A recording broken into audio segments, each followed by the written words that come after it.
Hey everyone, today I want to cover the topic of higher time frame order flow as it relates to market structure. So I believe the first time I heard about higher time frame order flow was from ICT's Market Maker series, so I highly recommend checking that out before watching this. I'll put a link in the description for anyone that wants to check it out. But essentially this is an example of bullish higher time frame order flow as we're on the 4-hour chart of NASDAQ futures. And we can see that although we're breaking structure occasionally to the downside, we do eventually find our way back with bullish market structure, ultimately resulting in a large trend. But what I wanted to present in this video is the idea that these areas of conflicting structure right here can often be advantageous to find yourself in continuations. As you can see in bullish trends, although we do break structure to the downside, those dips tend to be bought. But before I go any further, I want to explain exactly what's being overlaid on the chart. So you can see in the table in the top right that all we're doing is showing market structure on a couple of time frames. We have the 4-hour and the daily. And so essentially these green boxes populate when both the 4-hour and the daily are bullish in market structure, or red if they're both bearish. And if they're conflicting with one another, meaning the 4-hour is bullish while the daily is bearish, or vice versa, then we get these areas of conflicting structure. This way it's easy to tell when both are in alignment. And just to make it extra clear here, I turned off the daily so we only have the 4-hour, so you can see how these boxes are being fitted.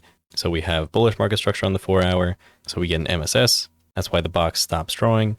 Then another bullish MSS, and so we encapsulate all that data in this box until we get another market structure shift. At that point we get a red box, MSS the other way, and we get a green one.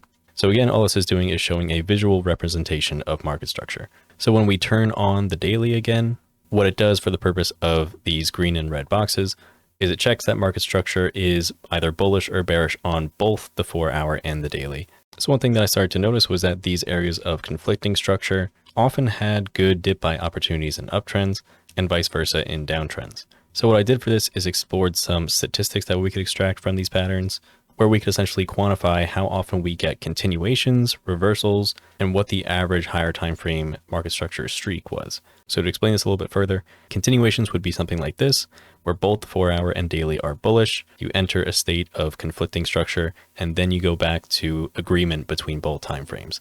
So bullish, neutral, bullish again. The same would be true right here, where it's bearish, neutral, and bearish again. That would also contribute to these continuations right here. Reversals, on the other hand, would be instances where we go from bearish to bullish or vice versa, or also going from bullish to neutral to bearish and vice versa.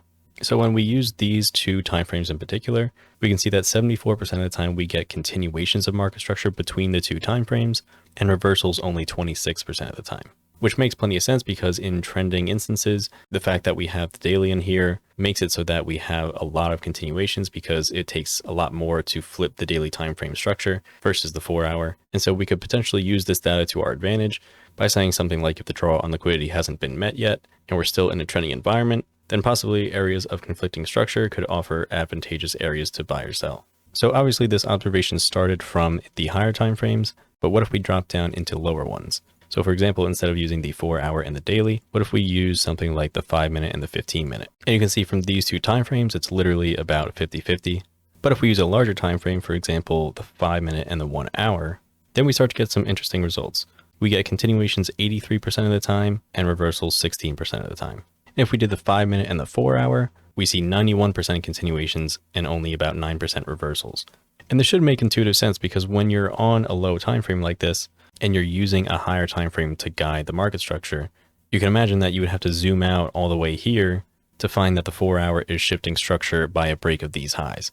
And so now you're only looking for instances where the 5-minute and the 4-hour are in agreement on bullish structure until these 4-hour swing lows have been broken. So it's extremely reliant on the higher time frames, which can be a good thing and a bad thing. It can be good because you're attempting to align your trade with higher time frame order flow.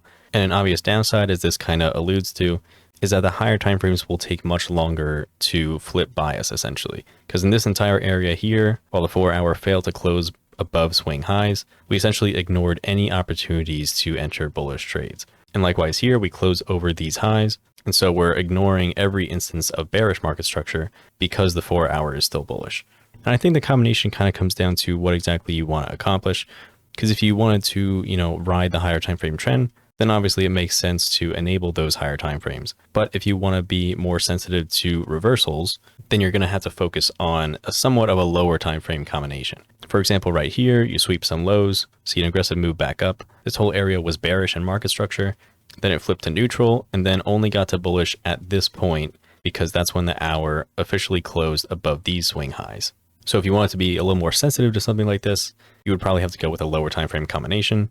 For example, the 5-minute and the 15-minute. However, the trade-off is that historically the continuations and reversals are pretty split, at least on this particular symbol and time frame. And recently I've been playing with a couple variations of these time frames.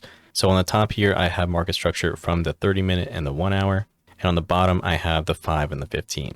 And it's been pretty interesting to note some instances where, the higher time frames are trending in one direction. They flip to neutral, assuming because price closes above these swing highs or these.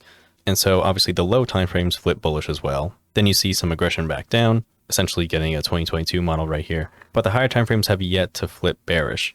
And the fact that these are no longer bullish as well from this area right here could be some additional confluence to trade this area, with the idea being to follow the higher time frame trend. Similar here, the higher time frames and the low time frames are both bearish going into the market open. Then quickly the 5 and 15 flip bullish. Then the low time frames flip bearish with a close below these lows. But interestingly enough, it doesn't last very long. And looking at the lows that caused the market structure shift, it's interesting to see that price eventually came back and respected them in the form of, a bigger box setup after it invalidated this bearish structure. And a similar idea here, higher time frames are all pointing bearish. The lower time frames flip bullish, likely with a close above these highs. Then price starts to fall back within that. Structure is no longer bullish between both time frames. So this could be an area of interest to potentially get short and follow the higher time frame trend. This has definitely been one of my favorite tools to use in recent months. I think there's a lot of opportunity to expand and make this data even more useful, but I just wanted to present that idea and how we can use market structure to potentially help us identify order flow. Obviously meaning order flow by ICT's definition and not, actual footprint charts. Hopefully you got some value out of this video though. If you have any questions, please let me know. That's all I have for this one, and I'll see you next time.